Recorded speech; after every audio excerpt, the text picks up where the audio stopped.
Green's four കേരളയുടെ പുതിയൊരു വീഡിയോയിലേക്ക് സ്വാഗതം. രാജ്യത്ത് എല്ലാവർക്കും കിലോയ്ക്ക് 25 രൂപ നിരക്കിൽ അരി വിതരണം ചെയ്യുവാൻ ഒരുങ്ങുകയാണ് കേന്ദ്ര സർക്കാർ. നേരത്തെ ഭക്ഷ്യഭദ്രതാ പദ്ധതിയിൽ ഉൾപ്പെട്ട മന്ന പിങ്ക് റേഷൻ കാർഡുകാർക്ക് 5 വർഷത്തെ റേഷൻ സൗജന്യമാക്കിയിരുന്നു.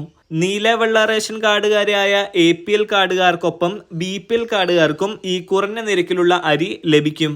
ഇതോടൊപ്പം സംസ്ഥാനത്ത് സപ്ലൈകോയുടെ നേതൃത്വത്തിൽ എല്ലാ റേഷൻ കാർഡ് ഉടമകൾക്കും ലഭിച്ചുകൊണ്ടിരിക്കുന്ന സബ്സിഡി സാധനങ്ങളുടെ വിലയിലും മാറ്റങ്ങൾ വരികയാണ്. ഇതിന്റെ വിശദ വിവരങ്ങളാണ് ഇന്നത്തെ വീഡിയോയിൽ നിങ്ങളുമായി ഷെയർ ചെയ്യുന്നത്. ചാനൽ ആദ്യമായി കാണുന്നവർ സബ്സ്ക്രൈബ് ചെയ്യുവാനും വീഡിയോ ഇഷ്ടമായാൽ ലൈക്ക് ചെയ്യുവാനും മറക്കാതിരിക്കുക.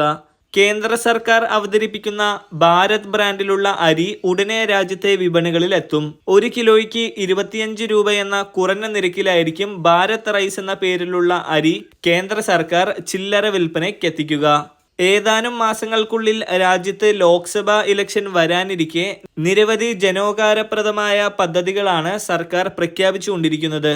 പൊതു തിരഞ്ഞെടുപ്പിന് മുന്നോടിയായി അവശ്യ വസ്തുക്കളുടെ വില പിടിച്ചു നിർത്തുന്നതിന് വേണ്ടിയുള്ള നടപടി കൂടിയാണ് ഇത് എന്നാണ് മുതിർന്ന ഉദ്യോഗസ്ഥരെ ഉദ്ധരിച്ച് ദേശീയ മാധ്യമങ്ങൾ റിപ്പോർട്ട് ചെയ്യുന്നത്.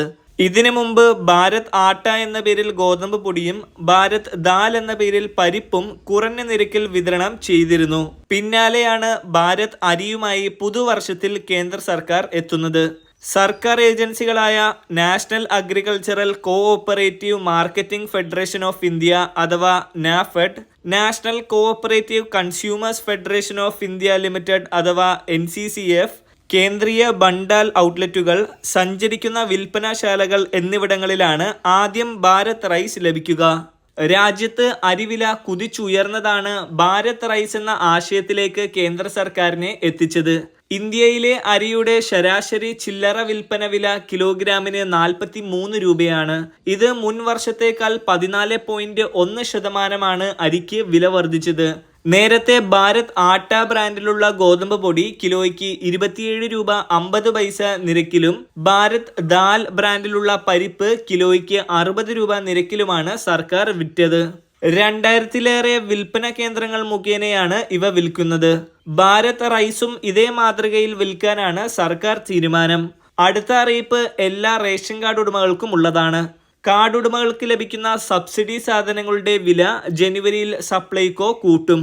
സപ്ലൈകോ വിൽപ്പനശാലകളിലെ ചില സബ്സിഡി സാധനങ്ങളുടെ വില 50% വരെ വർദ്ധിപ്പിക്കണമെന്ന് സ്ഥാപനത്തിന്റെ പുനഃസംഘടനയ്ക്കായുള്ള പ്രത്യേക സമിതി ശുപാർശ ചെയ്തു. വിപണി വിലയുടെ പകുതിയിൽ താഴെയാണ് മുളക് പോലുള്ള ഉൽപ്പന്നങ്ങളുടെ നിരക്കെന്നും ഇത് സപ്ലൈകോയുടെ നിലനിൽപ്പിന് ദോഷമാണെന്നുമാണ് ഇക്കാര്യം പരിശോധിക്കാൻ നിയോഗിച്ച സമിതി ചൂണ്ടിക്കാട്ടിയിരിക്കുന്നത്. ഇതോടെ ജനുവരിയിൽ സപ്ലൈകോയിൽ വില വർധന ഉറപ്പായി. വില വർദ്ധിപ്പിക്കുവാൻ നേരത്തെ LDF അനുവാദം നൽകിയിരുന്നെങ്കിലും നവകേരള സദസ്സുകൾ പൂർത്തിയാക്കുവാൻ കാത്തിരിക്കുകയായിരുന്നു. ഇപ്പോൾ വിപണി വിലയുടെ പകുതി വിലയ്ക്ക് ലഭിക്കുന്ന 13 ഇന സബ്സിഡി സാധനങ്ങൾ ഇനി വിപണി വിലയുടെ 25% വരെ വിലക്കുറവിലായിരിക്കും ലഭിക്കുക എന്നാണ് സൂചന. അടുത്ത ആഴ്ചയോടെ ഇക്കാര്യത്തിൽ തീരുമാനമെത്തും. മറ്റുള്ളവരിലേക്കും ഈ ഒരു ഇൻഫർമേറ്റീവായ വീഡിയോ ഷെയർ ചെയ്ത് നൽകുക. മറ്റൊരു വീഡിയോയുമായി വീണ്ടും കാണാം.